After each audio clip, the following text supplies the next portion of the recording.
નમસ્કાર દર્શક મિત્રો, તો લોકસત્તા શોમાં આપનું સ્વાગત છે। દિલ્હી લીકર પોલિસી કેસમાં મુખ્યમંત્રી અરવિંદ કેજરીવાલને જામીન મળી ગયા છે। અરવિંદ કેજરીવાલને સુપ્રીમ કોર્ટે કથિત શરાબ નીતિ કૌભાંડ મામલે સીબીઆઈએ કરેલા કેસમાં જામીન આપ્યા છે। જસ્ટિસ સૂર્યકાંત અને જસ્ટિસ ભુયાની બંનેએ કેજરીવાલને જામીન આપ્યા હતા। સીબીઆઈ કેસમાં સુપ્રીમ કોર્ટે તેમને આ જામીન આપ્યા છે। કેજરીવાલને 10 લાખના બોન્ડ પર જામીન મળ્યા છે। કેજરીવાલે સુપ્રીમ કોર્ટમાં 2 અરજી દાખલ કરી હતી। પ્રથમ જામીન અરજી અને બીજી સીબીઆઈ દ્વારા કરાયેલી ધરપકડ અને રિમાન્ડને પડકારવામાં આવી હતી। જસ્ટિસ સૂર્યકાંત અને જસ્ટિસ ઉજ્જવલ ભુયાની બંનેએ એ વાત પર સહમત હતા કે કેસની ચાર્જશીટ ફાઇલ થઈ ચૂકી છે, પરંતુ નજીકના ભવિષ્યમાં તેની ટ્રાયલ પૂર્ણ થાય તેની કોઈ સંભાવના દેખાતી નથી। જસ્ટિસ સૂર્યકાંતે ધરપકડ કાયદેસર હતી એમ કહ્યું હતું, તો બીજી તરફ ઉજ્જવલ ભુયાનીએ ધરપકડની જરૂરિયાત હતી કે કેમ તે અંગે સવાલો ઉઠાવ્યા હતા। જસ્ટિસ ઉજ્જવલ ભુયાનીએ જામીન આપતા કહ્યું હતું કે સીબીઆઈએ પાંજરામાં બંધ પોપટની છબી તોડવી જોઈએ અને દર્શાવવું જોઈએ કે તે પાંજરામાં બંધ પોપટ નથી। જસ્ટિસ ભુયાની કેજરીવાલની ધરપકડના સમય પર પણ સવાલ ઉઠાવ્યા હતા।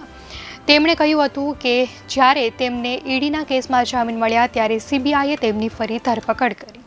કેજરીવાલને જામીન મળતા આમ આદમી પાર્ટીના નેતા આતિશીએ કહ્યું, સત્યમેવ જયતે। તો રાઘવ ચઢ્ઢાએ સોશિયલ મીડિયા પ્લેટફોર્મ એક્સ પર લખ્યું હતું કે સત્ય પરેશાન થઈ શકે છે પણ પરાજિત નહીં। અંતે માનનીય સુપ્રીમ કોર્ટે દિલ્હીના પુત્ર અરવિંદ કેજરીવાલને જેલની સાંકળોમાંથી આઝાદ કરવાનો ચુકાદો આપી દીધો છે। તો મનીષ સિસોદિયાએ કહ્યું કે સત્યની શક્તિથી તૂટ્યા તાનાશાહની જેલના તાળા। તેમણે કહ્યું હતું કે જુઠ્ઠાણા અને ષડયંત્રોની સામે લડાઈમાં આજે ફરીથી સત્યની જીત થઈ છે। એકવાર ફરીથી હું બાબા સાહેબ આંબેડકરના વિચારો અને તેમની દૂરદર્શિતાને સલામ કરું છું। તેમણે 75 વર્ષ પહેલાં જ સામાન્ય માણસને કોઈ તાનાશાહ સામે મજબૂત બનાવી દીધો હતો। ઈડીએ કેજરીવાલની 21 માર્ચે ધરપકડ કરી હતી। 190 દિવસની પૂછપરછ બાદ 1 એપ્રિલે તિહાડ જેલમાં મોકલી દેવાયા હતા। 10 મેના રોજ 21 દિવસ માટે ચૂંટણીના પ્રચાર માટે છોડવામાં આવ્યા હતા। આ મુક્તિ 51 દિવસ જેલમાં રહ્યા બાદ મળી હતી। સુપ્રીમ કોર્ટે કેજરીવાલની 1 જૂન સુધી છોડવાની મંજૂરી આપી હતી।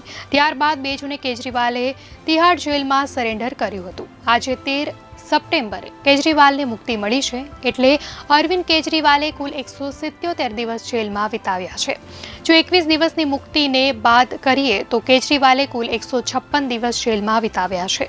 જો કે આ દરમિયાન અરવિંદ કેજરીવાલ મુખ્યમંત્રી કાર્યાલય જઈ શકશે નહીં, કોઈ પણ ફાઇલ પર સહી નહીં કરી શકે, કેસ સંબંધિત બાબતો પર જાહેરમાં ચર્ચા કે ટિપ્પણી પણ નહીં કરી શકે, તો તપાસમાં અવરોધ કે સાક્ષીઓને પ્રભાવિત કરવાનો પ્રયાસ નહીં કરી શકે।